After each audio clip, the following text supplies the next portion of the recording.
viewed video here at Ground-Based Space is my video on inflatable space habitats from the beginning of 2021.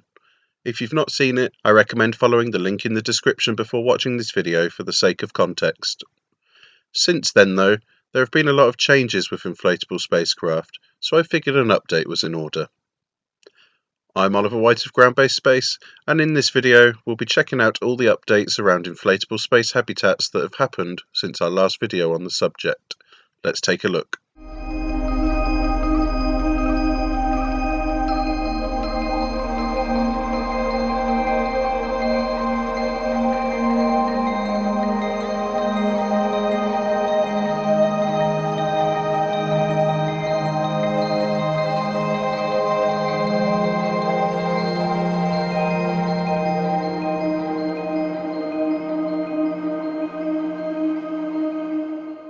Most of my last video on this topic was dedicated to Bigelow Aerospace, who at the time seemed to be the only ones really working on inflatable spacecraft.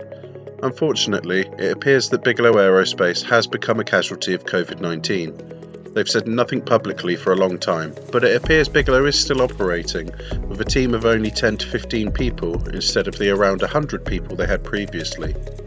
Then, there's also an ongoing lawsuit against NASA from Bigelow Aerospace, as apparently NASA never paid a $1.6 million sum that was owed to Bigelow Aerospace. This really is a tragedy in my eyes.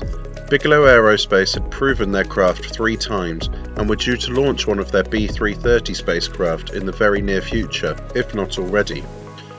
Bigelow's beam module is still a part of the ISS currently too, so it is a real shame to see this company go down this way. Who knows, perhaps they'll reappear eventually, especially now as others seem to be going for the inflatable spacecraft designs too. You may also remember from my previous video on the subject that Sierra Nevada, now Sierra Space, were working on their 9-meter diameter LIFE or Large Inflatable Fabric Environment modules and had proposed a lunar orbital station built using them. Well, I'm not sure that is still the plan for Sierra Space, but they are definitely still working on ideas with the LIFE module. Sierra and Blue Origin recently announced the Orbital Reef, a private space station design that is planned to be built with partners Blue Origin, Boeing, Redwire, Genesis Engineering and the Arizona State University. Though, it must be said, with Blue Origin and Boeing being partners on the project, it does make me a little nervous.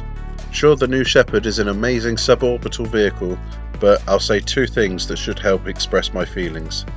BE-4 engines and Starliner. The Orbital Reef looks an incredible design. There's a lot of variety there, and as well as using the LIFE inflatable modules, Orbital Reef plans to utilise Sierra Space's Dream Chaser vehicle and Genesis Engineering's single-person spacecraft, the SPS. Both are vehicles that I'm really excited about. Sierra Space had planned orbital stations built with several LIFE modules joined together, much like the designs Bigelow Aerospace had proposed using their B330s. Though, with the announcement of the Orbital Reef, it's not currently known whether Sierra will continue with separate stations as well as the Reef, though the scale of the Orbital Reef project makes it seem unlikely. Orbital Reef is expected to be up and running sometime in the second half of this decade, with Sierra Space having stated they want it to be operational by 2026. Though, if Blue Origin doesn't speed up the process on their New Glenn rocket, I'm not sure it's going to happen. Realistically, New Glenn needs to be fully operational within the next 18 to 24 months for the target date to be achievable, and I'm really not sure that's going to work. A few days ago, at the time of recording at least, NASA announced its 3 choices for Phase 1 of their Commercial Low Earth Orbit Destination program, basically commercial replacements for the International Space Station.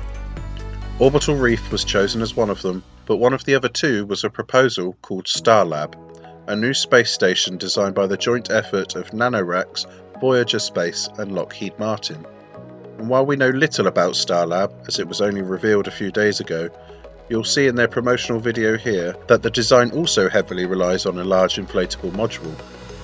The promotional video also reveals that Starlab is planned to be operational by 2027. I honestly hope that NASA picks Starlab as the ISS replacement, and while I'm sure Jeff will have a hissy fit if he's not picked, It looks like Blue Origin and Sea Aerospace will push forward with Orbital Reef anyway. So, while the update to the subject of inflatable space habitats isn't necessarily positive in terms of Bigelow Aerospace seemingly being on the way out, and the Orbital Reef relying on a couple of companies that haven't actually shown themselves to be all that reliable lately, there's definitely progress, with Starlab using an inflatable module and Sea Aerospace doubling down on their use of the Life module. There's definitely a future for inflatable space habitats, and that future just isn't coming quite as quick as I'd like. And that's my little update on the inflatable space habitat situation. If you've liked this video or found it informative, then please don't forget to click that little thumb icon and leave a like. It makes me feel all warm and fuzzy inside. If you did enjoy this, then perhaps also consider subscribing. The channel is building very slowly, but it would be awesome to at least hit the 100 mark. And if you've got anything you think might be good input, then how about commenting on the video too? I always try to respond to comments one way or another, so feel free to start a conversation. That's all from me this time, guys. Thank you so much for watching, and I've been Oliver White of Ground-Based Space. And remember, keep looking up at the stars, because who knows, one day we might just meet each other up there. Take care, guys.